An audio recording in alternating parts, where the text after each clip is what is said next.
But the AFT is bringing all of us together, 1.8 million of us. And we look, we act, and we sound, and we work differently, but we believe in the same values, that our children are not for sale, that our public schools are the hope and the opportunity for us, that our colleges and universities, specific to our black colleges, is where you can go and find yourself and be somebody. And you can go back to a community and help. It's important to be part of a union because you have to have a voice. Welcome to Union Talk. I'm Randy Weingarten. Thank you, Richard. And Richard's going to moderate this panel, but as all of you know, we all do a lot of multitasking. So both Derek Johnson and I are doing multitasking in the next hour, meaning we're being here and then we're being somewhere else, all within the next hour. So what we're doing is I'm going to do some preliminary remarks, then I'm going to call up Derek, and then there's going to be a panel that is moderated by, Mr. TV, film. He can get Fox to do things that no one else can, Richard Fowler. I don't quite know how you're able to do that, but I'm really proud of you, and I'm really proud of your career and what you've done. So let's just say thank you to Richard Fowler for all the moderation and everything else today. So you saw the kind of song from Suffs. How many people here have seen Suffs yet? Okay, remember I said yet. So, Suffs is about, and it does a pretty good job about the issues around bias in the suffragist movement, but Suffs is about the suffragist movement. And this song, Keep Marching, that you just heard, that's the name of this panel as well, progress is possible. There's another word there, not guaranteed. And there's another stanza that says, we know this from our ancestors. Because our ancestors, God forbid Donald Trump is reelected, will be in a situation like our ancestors were. But our ancestors knew that things were not great, but they had to fight, and they had to fight for progress, and they had to march, and they had to vote. And they understood the sacredness of both that responsibility and instinctively what it meant to all of us. And in some ways, as Stacey Abrams has said over, right after the 2010 election, Stacey had something that I thought was really prophetic. I'm sure that I will get the exact words somewhat twisted, but she essentially said voting is the first step. And many people, because of how, just remarkable Barack Obama was and is, and wasn't his wife like one of the best speakers at the DNC. I did love when she said, could you tell Donald Trump that he's actually going for a black job? That and the do something line. But the sense was that, with yes, we can, that the only muscle we had to do was go to the voting booth once and then everything else would change. But as everyone in this room knows, it's not just our amazing, hopefully soon-to-be chair of the Education Committee again, Representative Scott, Derek, myself. It's not just us, Fed Ingram. It's not just us that know the struggle. It's all of you. You know the struggle.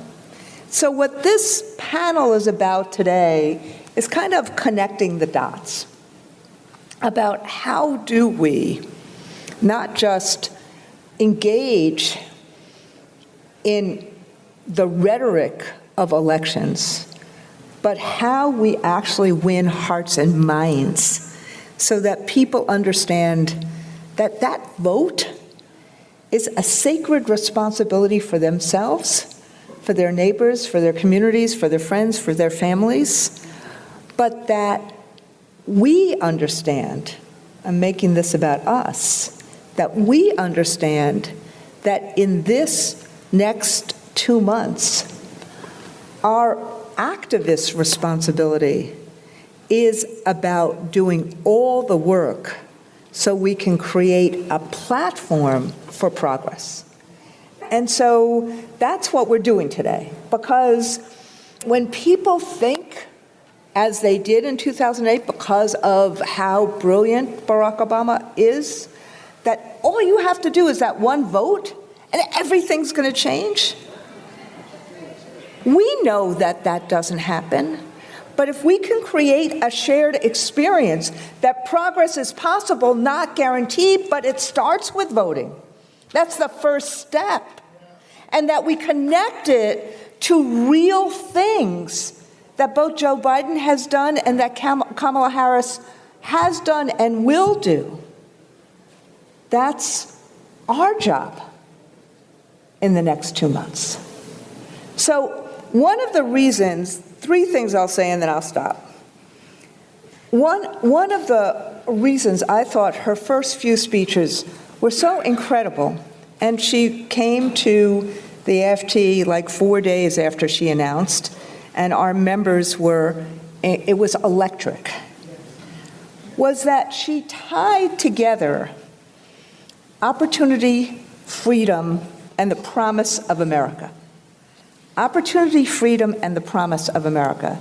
So she tied together those values that we believe in, that other people use in all sorts of different ways. I mean, how many times does, I guess Donald Trump thinks that, well, God only knows what he thinks, so I won't even go there. I mean, after this whole thing about eating cats and dogs, I don't even know what to say. But think about that conspiracy theory. And think about if she hadn't taken him on at the debate with those expressions and whatever, and all the means. Okay, how many people in this room have shared a meme about this in the last 24 hours? Fess up. But my point is, she's taken these values and said that's who she is. Not about herself, but about us. And if we think about it, and we think about it, what are the building blocks for a middle class in America? I'm going to use the E's.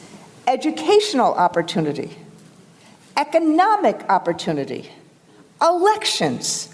Elections are not a destination.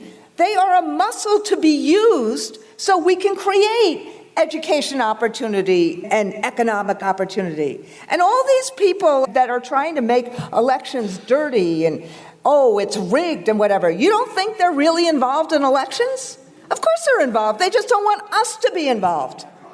They want to suppress the vote. How many ways and how many ways? But the point I'm trying to make is, how do we make this real for people? Look, I'm a social studies teacher. I can talk about opportunity and then weave it into examples and whatever. But how do we make it real? How do we make it real for people in Minneapolis who are really suffering? How do we make it real for people in Detroit who are really suffering? That's kind of where policy comes in. So think about the stuff that she has said in the last few weeks. I mean, she's only been a candidate since the end of July. Think about the economic proposals. Get rid of medical debt. How many of our families are not only concerned with pre-existing conditions, it was really good. Obamacare got rid of, insurance companies forcing people off a plan if they had a pre-existing condition. That's progress. That's really important. Getting diabetes, insulin, $35, that's really important. But what is she saying? Every family where something really bad has happened, health-wise, goes into medical debt for something. I guess unless you're a billionaire. I wouldn't know. So she's saying, let's not have that on the table. Let's make sure people are not fearful that they are one illness away from bankruptcy. Let us get rid of medical debt. We know the same thing. Derek and I have done so much. We have NAACP, AFT on the issue of student debt.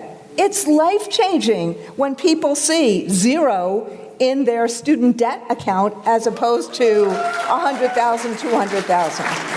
The issue about home ownership, a down payment so people can have home ownership, a tax relief so that people can build small businesses. These are all the plans that build on what Biden and Harris have done to try to make it real.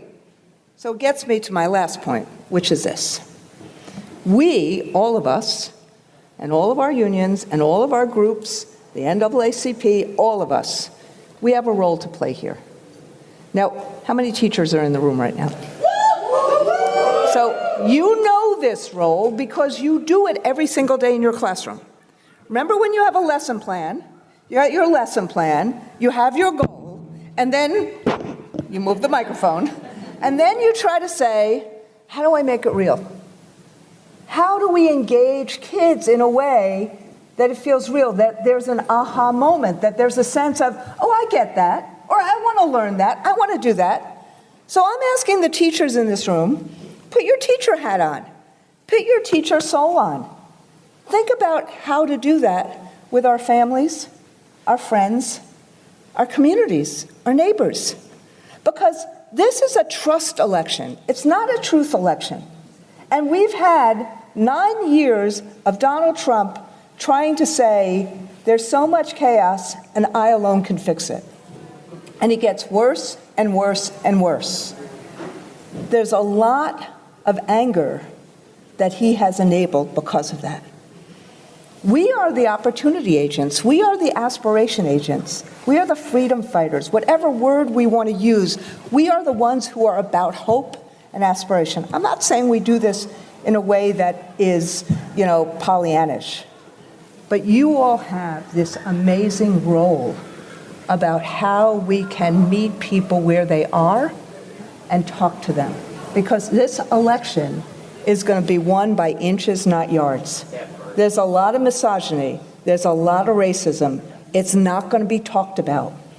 This is going to be won or lost about the hearts and minds of people. And so as a labor movement, that's why the right wing hates us so much, because we do that as a community. All of us together, we may not all agree with everything, but as a community, we see those values and we see people who could get there, and we say, let us go out and knock doors and march to get there. All of us have to do the same thing in a way that we meet people where they are in the next 2 months. Progress is possible, not guaranteed. That's our job. So, do you understand the assignment? I know it's 11:20. I'm going to ask it again. Do you understand the assignment? Yes. Are you ready for the assignment? Yes. Are we going to go out and win this election? Yes. Are we going to make the progress that our forefathers and foremothers envisioned for us? Yes. Are we going to give this country and have it a better country than we have it right now? Yes. Now, one of the people that does this all the time, every single day, is Derek Johnson, who serves as the president and the CEO. He's another person who doesn't need an introduction, but I'm going to do it anyway, of the NAACP. He has been doing that since 2017.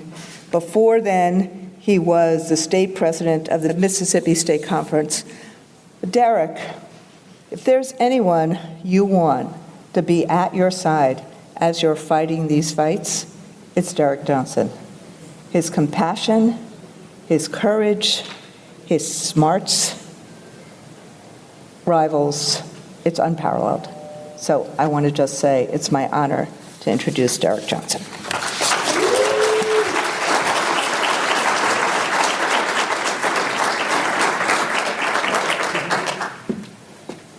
Good morning. Good morning. If I get up here and I talk about the election, it's like preaching to a choir, so I'm not going to do that. Okay, I won't talk about the election. All right. First of all, I want to thank Randi Weingartner and her leadership. Understanding the necessity of leading an organization from the inside out. That's starting with the foundational reasons why American Federation of Teachers is necessary in this time, but stretching her voice beyond just teacher advocacy. That's understanding that all of these things are connected. That an attack over here, if we allow it to happen and we ignore it, will be an attack over there. And that attack over there, if we say nothing, would pick up steam and become the attack over there. And then with that attack, along with these three attacks, all begin to snowball to be an attack at our front door. That type of leadership is necessary, that we're not distracted with all of the trial balloons they throw in the air. Because much of what we're reacting to are the trial balloons to see what's going to pick up steam. And if it doesn't work, they try something else. A liar has never seen a lie they will pass up. If it gets to the place they're trying to go. And so in the next 50 days or so, we cannot get distracted. There will be things that's going to come out of nowhere. It will have nothing to do with the mission.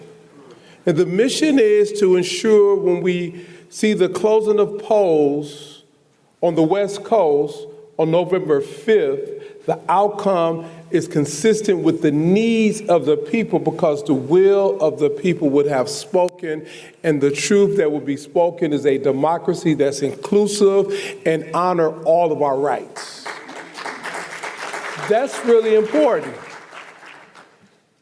About a year ago, someone began to ask me after the Supreme Court decision, what are we going to do about the D&I attacks?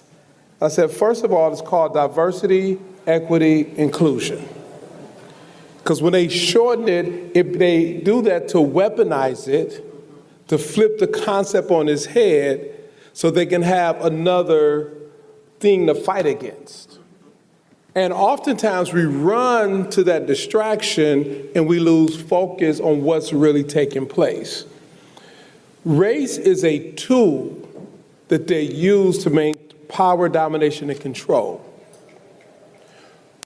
Morality is a tool that they use to maintain power, domination, and control. And if we run after the tool and lose focus of why they're using the tool, we lose. And in this fight, believe it or not, we're actually winning. That's why they're trying so many desperate measures, only to realize that the momentum is at our back if we continue to keep the pressure on. 50,000 votes, Wisconsin may be the difference in this election. 25,000 votes in Philadelphia may be the difference in this election. It could be as close as 20,000 votes in Michigan that's going to make a difference in this election. We have to stay focused because it isn't an election that's going to be won by miles. It will be by inches. And what we make up in this room are the individuals who have the most to lose. Individuals who go to work every day. Individuals who contribute to society. Individuals who ensure that our young people are equipped to contribute once they become of age. Individuals who care for our elderlies. Individuals who protect the rights of the disadvantaged, however we categorize one's disadvantage. The health of any society is whether we are preparing our young people, caring for our elderly, and protecting the disadvantaged. And we in this room, we are a part of the medics who want to create a healthy society. And so the work that you do, the work we do in partnership with you, the work that's necessary in the next 50 days is to ensure that Project 2025 don't become a reality. Because if it does, civil service protection, not only for federal workers, will be wiped away, it will set the blueprint for civil service protections for state workers to be taken out. If that happens, the concept of a 40-hour work week goes out the door because they want a 160-hour work month. We are the targets that they're looking at. It is not about race. It's not about gender. It's about rich folks, the capital class, seeking to remake democracy in their financial interests. And so as we step back and look at what the real fight is about, race has always been the tool. Ethnic differences have always been the tool. Religious beliefs and how we pray is a tool that's used to divide us. Sexual orientation is a tool to divide us, and oftentimes to distract us. But it's our job as medics to try to create a healthy society, not to get distracted. Be clear voice and understanding, because when we go home, and I go to Kroger, it's election time. The folks in Kroger, they're going to either ask me or my wife who we're voting for.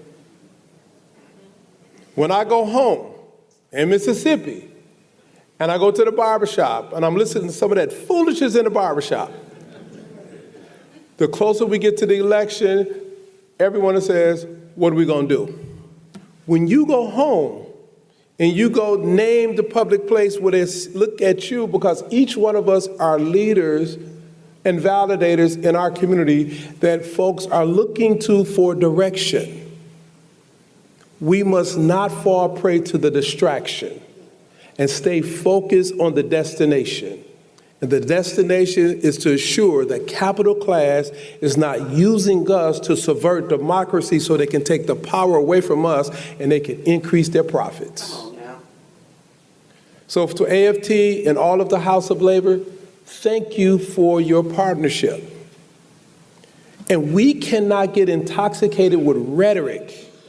We must get intoxicated with the work, because it will be the work that sustains us, it will be the work that protects us, and it will be the work to ensure that we are looking at a 2030 America that's inclusive of all of our unique talents and abilities, and not a 1930s apartheid America that would take all of us as out. Peace and power.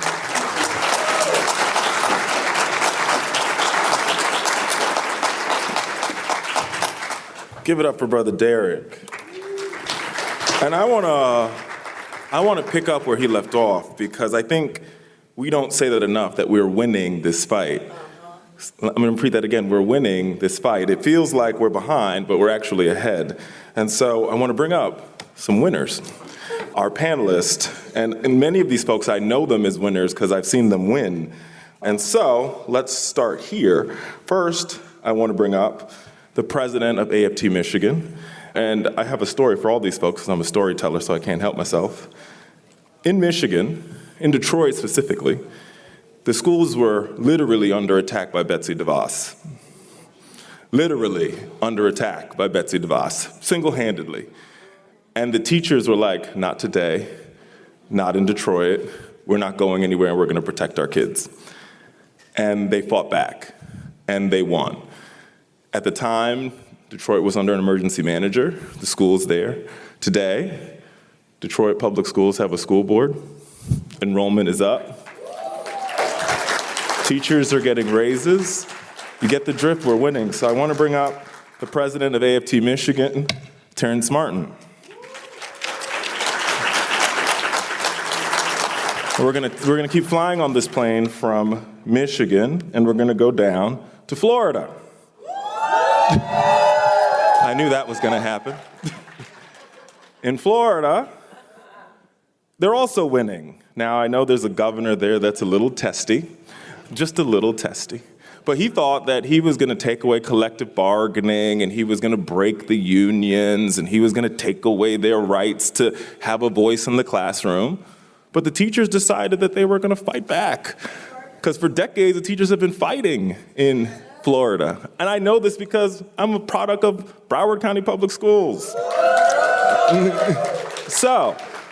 And I met somebody when I was down in Florida, and I know him well. He's the AFT Secretary Treasurer, Fred Ingram.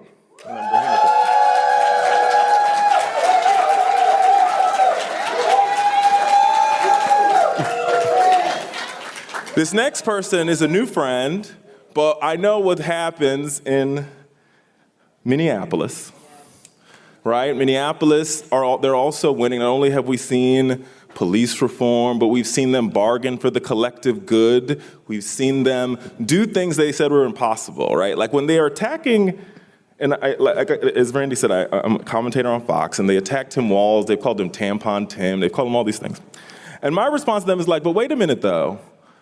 This state has a 2.9% unemployment rate. And they've done that while expanding early childhood care. They've done that by giving paid time off for workers. They've done everything that progressives say you should do, and their economy hasn't fallen apart. Man, the world didn't end. The devil didn't come down. And that's because workers, they're like, we're going to do this, and we're going to do this the right way. So I want to bring up the president of the Minneapolis Federation of Teachers, Marcia Howard. Marsha Howard. New friend. We're getting familiar. And last but not least, and this person has been fighting for decades, and I think as we approach, and many of the teachers know, we're getting ready to approach what they call this sort of ESSER cliff. So all the money that we got in the American Rescue Plan is going away. But I think we have to take a moment to talk about what the American Rescue Plan did. The American Rescue Plan made the largest investment in public education that we have seen since Lyndon Baines Johnson passed the Education and Secondary Act.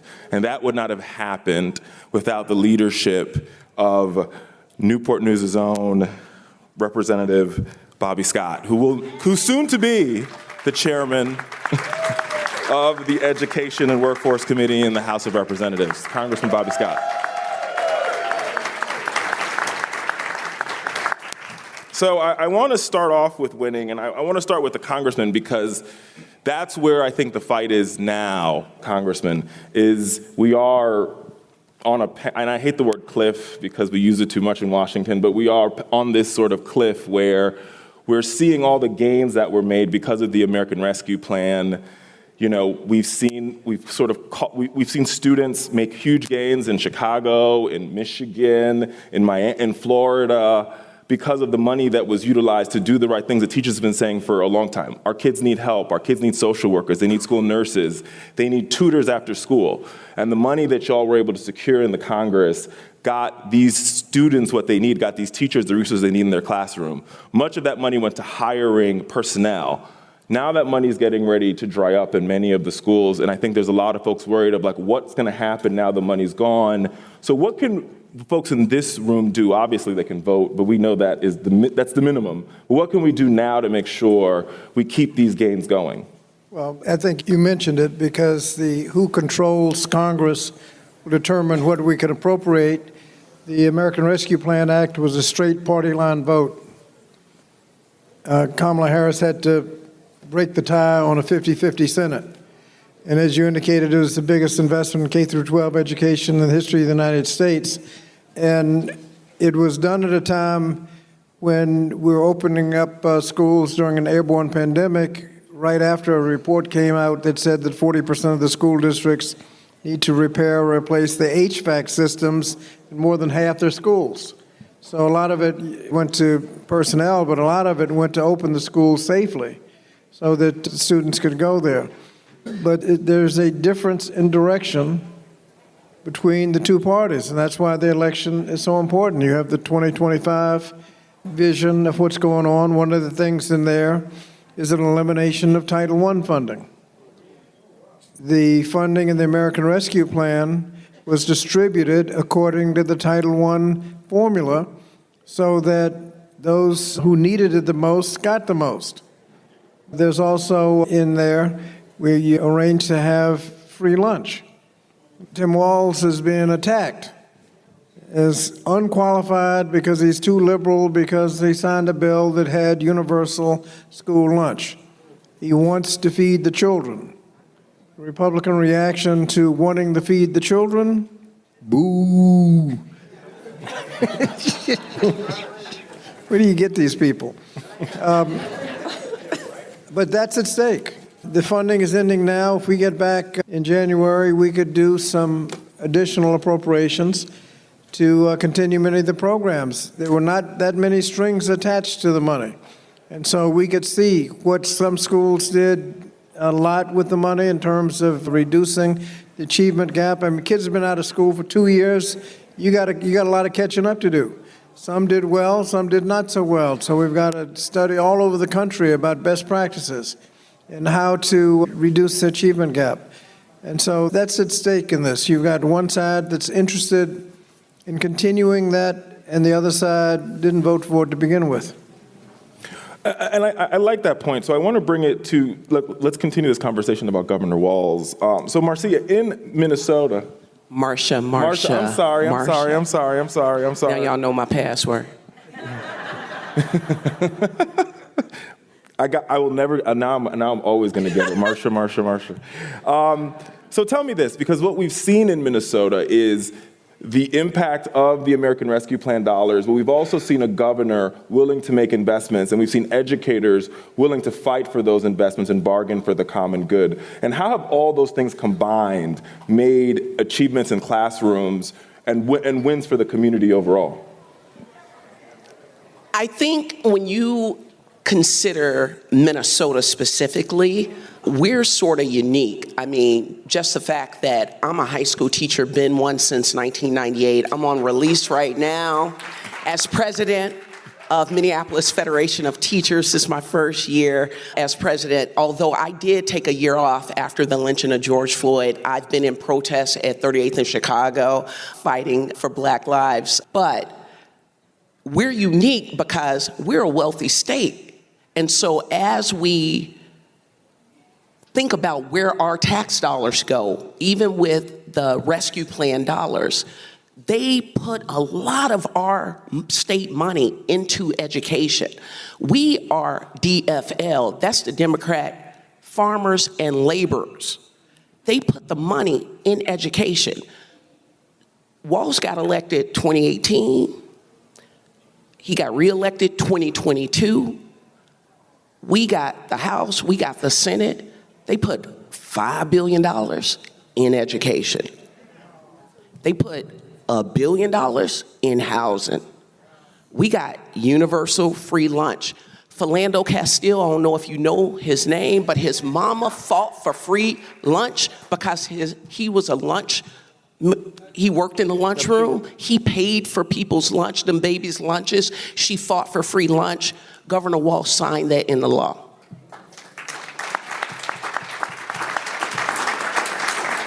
So the GOP can say what they want, but everybody, no matter how much their parents make, everybody gets free lunch in Minnesota. Every kid. Every kid. And Marcia, what difference does that make for the students? The difference that it makes is you don't know anybody's home story, no matter what it says on somebody's tax return. You don't know who's hungry. And I teach 10th grade. A 16-year-old boy is going to be hungry no matter what, all right? So unless y'all give into my Amazon gift account, I've been having to feed children for 26 years. I don't ask what their parents make. And now they get free lunch. They get free lunch, y'all. Another thing, what was also passed in Minnesota, is that when the paraprofessionals, our ESPs, go home for the summer, now I'm a teacher, I get 26 paychecks. You can get 21 or 26. The ESPs, the paraprofessionals, they would go home and have to go get another job. Now they get unemployment. What? That's law. That's law in Minnesota. I've been on an intersection for 4.5 years fighting for equity, right? But I can tell you this, a few more cities and a few more states should get like Minnesota. Honestly, I got a lot of critiques on my state and my nation, but I'm telling you, what can't we do if we understood the power of the people? The power of the people. If we put our collective might into thinking about the wealth of this nation and where we focus it, our power and our privilege, where we focus that. And Minnesota is a model of that, of all of us putting our collective might. Matter of fact, they calling it the Minnesota model, because it's not just union that's fighting for this stuff. We organize with community members, with groups, with whether it's rent control folk, it could be janitors, teachers, whatever. We'll stay on the line. We got alignment in Minneapolis and in Minnesota. Shoot, you might mess around. Don't try to go into a hospital the same day. Don't try to get your floors cleaned the same day. Don't try to get on a plane, because we might all strike on the same day. That's how aligned we are.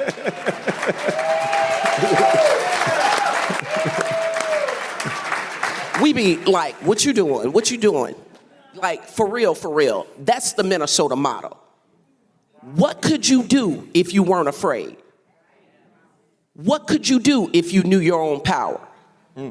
And now is the time. We got them on the ropes. Y'all know when they swinging wild? Dogs and cats, y'all, they swinging wild. They swinging wild.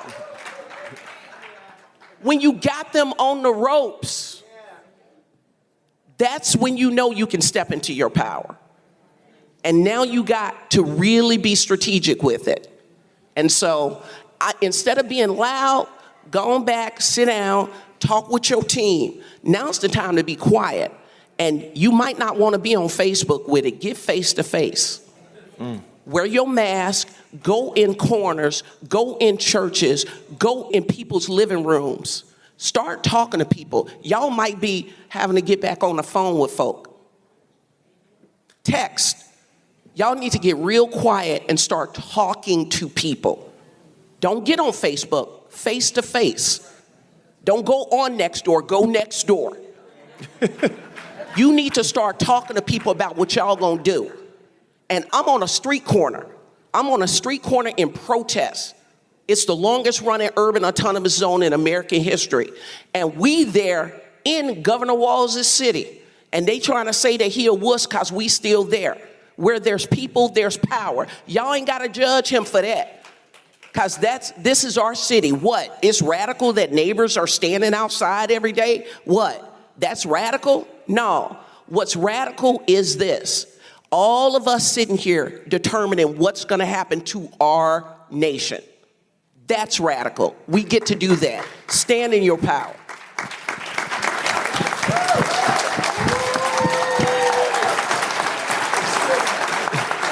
Let's keep that. Let's keep that note going, because I think that is reminiscent of what we saw, Terrence, in Detroit, was this ideal of folks talking to each other and going from door to door, being in church pulpits, and literally that was the methodology on beating Betsy DeVos, right? Because she was calling in the state Senate, and we were like, well, we got the people.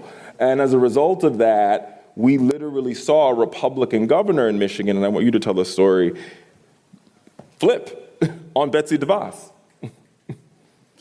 Yeah, and that didn't come just overnight. I mean, that was days and days, weeks and weeks, months and months of really working towards that goal. The plan in Detroit was for our entire school district to be charterized, and charterized in the same vein that New Orleans was charterized. But what they didn't account for is the fact that the people just refused to let it happen. And I think that's the theme that you're sort of hearing here on this stage, is the people recognizing their own power. And it's the power of the people that save the school district in the city of Detroit. And it's not just the fact that our school district was saved in the city of Detroit. It was the audacity that Lansing can come in and send folks who were not from our city or our state and disregard all the work, racial injustice, homelessness, disregard all of the work that we had done to make Detroit a great city, and simply take over our school district in the process. One of the things that we learned from that experience is the need to maintain our vigilance. And it's one of the things that I'm concerned about us right now when it comes to this election. There's a lot of energy coming off of the change from Biden to Kamala Harris running as our candidate. And while we have that energy is going to allow us to have the necessary conversations that we need to talk about the great things that we know Kamala Harris has done and will do as president. But what I don't want us to do is wake up on the 5th and say to ourselves, man, I wish I would have did more. Because it's going to take work to get this done. And as much as we may be ahead right now, that could all flip. We've got to talk to our folks. We've got people in our own families who don't believe. We've got folks in our own families who will not vote. We've got people in our own families who believe that life was better under Donald Trump. And we know that's not to be the case. But we've got to start talking to our own people about what life is like under Project, or what life will be like under Project 2025. And if you don't know and you're looking for a starting point, talk to my 96-year-old grandmother who lived through times such as that. And it's where folks like Donald Trump want to take us back to. And you've heard it since the Democratic National Convention. You heard it just a couple of days ago. We're not going back. And it's that same spirit of not going back in the city of Detroit that has allowed us to thrive and thrive for our students. In the state of Michigan now, very similar to what you see in Minnesota, we've got the trifecta. For the first time in 40 years, now I may or may not have been alive at that time, but the first time in 40 years. I definitely was not. We've got Democratic control of the House, the Senate, the governor's seat.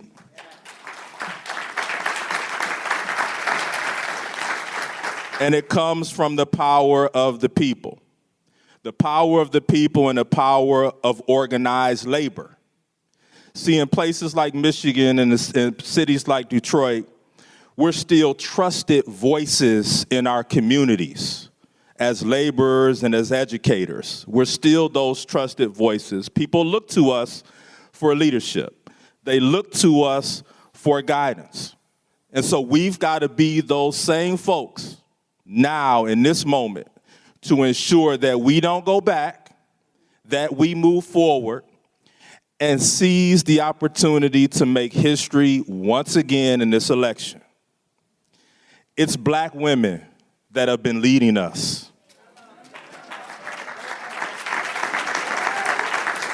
It's black women that have stood in the gap. When black men have fallen short, and fellas, I'm gonna say it, when black men have fallen short. And so it is our time right now to make sure that we provide the necessary support and protection to our sisters as we move through this election. It's going to be tough.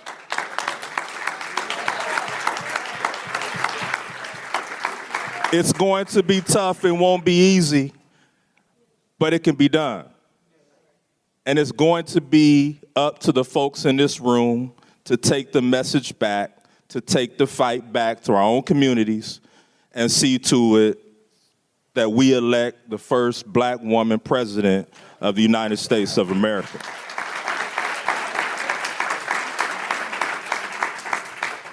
But also labor has a job in this as well, to ensure that members are mobilized and mobilized like they've never been mobilized before, that we reach out to our young voters, our young members within our locals and within our state feds and start to listen, because we haven't been listening. And we see it each and every day in our locals and in our state feds. So it's now time for us to be the mighty, strong, powerful labor unions that we claim to be and ensure that those things occur. Because we know what 4 years of Donald Trump looks like, and we certainly can't go back to that. Thank you. So I want to go to Brother Fed. So echoing Marcia and Congressman Scott and Terrence, Marsha.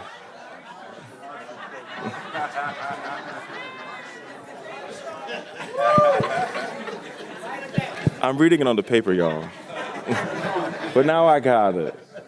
Marsha. Echoing Marsha and Congressman Scott and Brother Terrence. AFT this year launched the AFT Votes campaign to do what he just talked about, this idea of talking to members and talking to young members and mobilizing not only members, but having these one-on-one conversations that unions are good at having. How is that part of the winning strategy to make sure that we don't wake up the day after the election saying we did more? Absolutely. Thank you. Can everybody hear me? Good morning to everybody. First of all, let me just give a shout out to the heroes that are on this stage right now. To my left, Congressman Scott, you all have no idea the weight that he carries every day, representing our public schools every single day in Congress. It has not been an easy task, and this young man stands as a vanguard and as a champion. He fights every single day for each one of us who are in the educational sphere. Let's give it up for Bobby Scott.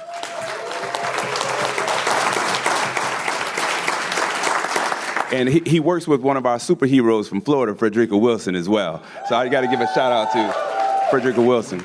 This young lady, Marsha Scott, I better get it right. Marsha.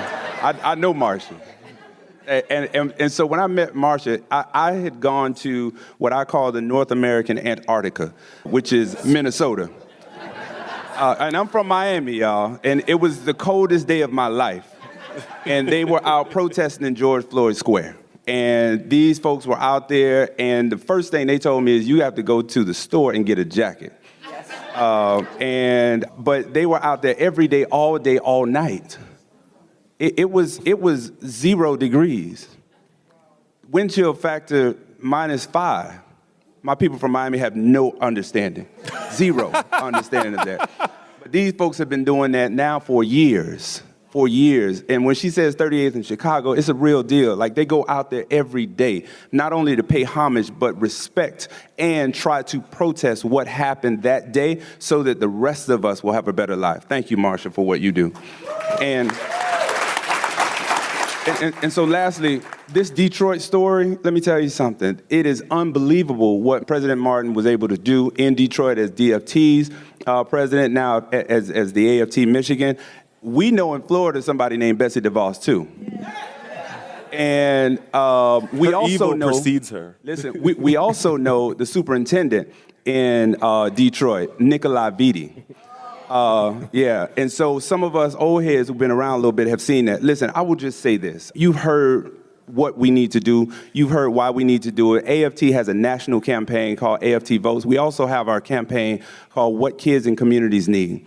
And so we are emphasizing the basic building blocks of education, right? Our kids need to learn how to read. Our kids need to read better. They need to comprehend. They need to understand the world around them. We need more community schools. We need more community schools so that our public schools become the hubs and the hopes and the opportunities in every single community so that every kid has a shot. So we also need mental health therapists in our schools. Our kids need to talk to some people. Our kids need some time on task to just get it out because they're lashing out in other ways. It's hard to teach these days. It's hard. They're killing the love of learning because we don't have the time to talk. We don't have the time to educate. We save lives in the hallway. We save lives before the first bell rings because when that kid comes and has had a hard night in the community, it's that math teacher or that science teacher that says, hey, Mr. Johnson, I'm going to hurt myself. And then Mr. Johnson says, no, you're not today. That's what we do every day, and that's what you can't put a price tag on. That's why we ask for more money. That's why we ask for better working conditions and better living conditions, because we are lifesavers. We're the ambassadors of education every single day. And we know from pre-K to 12th grade, we've got some issues going on in our classrooms. We know that the attacks on our colleges and universities specific to our HBCUs and our minority-serving institutions and our tribal colleges, we know that there's a specific attack to disengage the best and brightest of us, to defund where they know we are, where they know we have hope, and where they know we have opportunity. And that's why they're coming at DEI. We have the worst governor on the planet in Florida. The worst governor on the planet. Not because of his name, but because of what he believes. He believes in the have and have-nots. He believes in separatism. He believes in division. He believes that he can put the blueprint of Project 2025 into play right now. That's what he's doing in education. So now we're seeing a brain drain where people are saying, hey, the hell with this. You can have the keys. I'm going to go teach in Georgia or Mississippi or Alabama. And people are getting the heck out of Florida every single day. He believes that if you are, you know what, and I have to do this. I'm going to stop right here. If you are of Haitian descent, would you please stand? Come on. If you are of Haitian descent.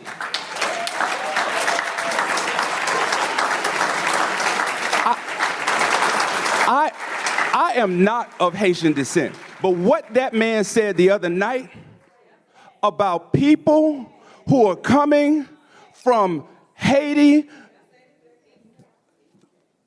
is unbelievable, that he is still running for president. It is unbelievable the friends that he knows that I have that are from Haiti, the children that are trying to learn, the struggle that Haiti has had, the only Western country on the Western Hemisphere by black folks who fought against the French Revolution. That's who we are. That's who they are. That's right. I just wanted to kind of bring that up. Thank you all for what you do. But an attack on one is an attack on all. Because if he said they were a shithole country 4 years ago, and now he's attacking them, now it's an attack on you. He wasn't talking about Haiti. He was talking about Martin Luther King Boulevard in your neighborhood. He was talking about the ghetto that you live right next to. He was talking about your grandmother and your aunt and your uncle and all of us.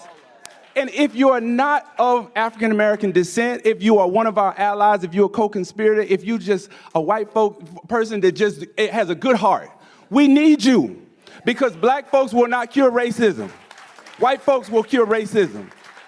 Because you have to talk about it to your family. And so we need your help. Yes, we need to get everybody involved, but we got to be truth tellers. When somebody says something about otherize and divisive attacks, we've got to do better. And we've got to stick up for each other. All white folks ain't bad. That's a falsehood. That's a falsehood. We need our Hispanic brothers and our Asian brothers and our LGBTQ brothers and sisters. We need everybody to come together to fight this fight with us. Martin Luther King knew it a long time ago. He said, we are all wrapped together. That's right. And so I will stop there, but the AFT is bringing all of us together, 1.8 million of us. And we look, we act, and we sound, and we work differently, but we believe in the same values, that our children are not for sale, that our public schools are the hope and the opportunity for us, that our colleges and universities, specific to our black colleges, is where you can go and find yourself and be somebody. And you can go back to a community and help. So AFT is pushing AFT Votes, hashtag AFT Votes. If you take pictures, if you're putting it out on Facebook and social media, make sure you put hashtag AFT Votes, because that helps get the word out not only to our members, but people who believe in the struggle and the fight and the value system of educators. Thank you, Bobby Scott. Thank you, Bobby Scott. Thank you, Bobby Scott. And I want to give one more shout out. I see George Gresham back there. George, raise your hand. One of the fearless leaders from New York City, has been president at 1199 SEIU. And thank you for what you've done for labor for many years to allow people like Terrence Martin and me and Marsha Howard to be here. Because before there were black leaders, there was George Gresham. And George Gresham has been there for a long time, and we need not to forget that he struggled to make it so that we can stand on his shoulders. Thank you so much. Give it up for Fed Ingram. So, like I said, I'm a product of Broward County Schools, and I had a good Haitian teacher. So in the vein of Toussaint Louverture, yeah. and for the folks in the room who know who that is, they know who that is, and this ideal of the audacity of hope that he had when he freed the nation of Haiti. I'm going to ask each panelist, listen to my instructions carefully before they kick us out this room, to give us their audacity of hope to this audience. I'll start with Marsha.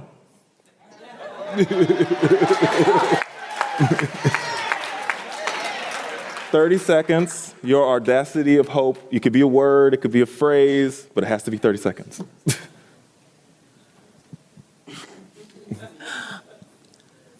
At 38th in Chicago, we say a protest ain't a protest unless you messing up somebody's day.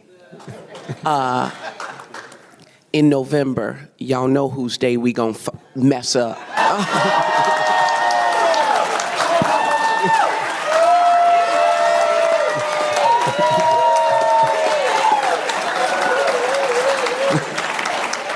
That was 15 seconds. I appreciate you. We'll go to the great congressman who's fighting the good fight on the Hill. Congressman. Well, thank you. I guess my audacity as hope is that we continue doing what Randy Weingarten has said and leading the AFT and making it a strong union. Because it's because of unions that we have strength. When we talk about low pay, you're not going to get higher pay without unions. When you talk about Ron DeSantis telling people to teach that slavery was good for black people, a single teacher standing up and said, I'm not teaching that, could get fired. The union says nobody's teaching it. They got to sit down and talk about it. So when you talk about DEI, the unions have always been known for equity. You know, in the union contract, blacks don't get paid less than whites. Women don't get paid less than men. It's an equal pay for equal work. And so the diversity is important under union contracts. So we would hope that unions could get stronger and we can talk about pay, equity, and things like standing up for what's right. Brother Terrence. So while the other side is promoting division, we are promoting solidarity. And we are promoting togetherness and thinking about all the things that we can accomplish once we accomplish them together. And so the audacity for us as black people in America to be on the cusp of making history once again by electing a black woman as president is really the opportunity and the audacity of us to really dream for that and be able to see it happen and be only a few months away from that occurring. Brother Ingram. Today we do the difficult. Tomorrow we do the impossible. My grandmother could never imagine that Kamala Harris would be running for president. But she would tell me that the cradle of civilization always started in Africa. She knew that. She had a third-grade education. So let's show the world about this Nubian queen, and let's make her the President of the United States.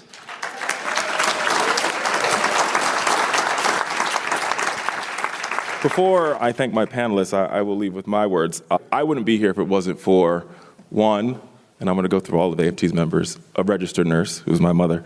Two, an amazing teacher who changed my life, my debate coach, who recently lost his life. And amazing college professors and government workers. Every day, you guys go, and ladies and folks, go into classrooms, university halls, and hospitals and change people's lives every single day. And don't ever forget that part of the people that you impact, because none of us would be up on this stage. None of us would be in this room if it wasn't for a nurse, a teacher, a college professor, a government employee. So remember the work that you do and take that with you when you leave this room. And that is what's going to impact this election and post this election and the election after that. And that is what they're fighting against. And that's what we are fighting for. So I want to give it up for my amazing panel. Congressman Bobby Scott. President of the Minneapolis Federation of Teachers, Marsha Howard. President of AFT Michigan, Terrence Martin. And the Secretary-Treasurer of this House, Fed Ingram. And thank you all for being here tonight.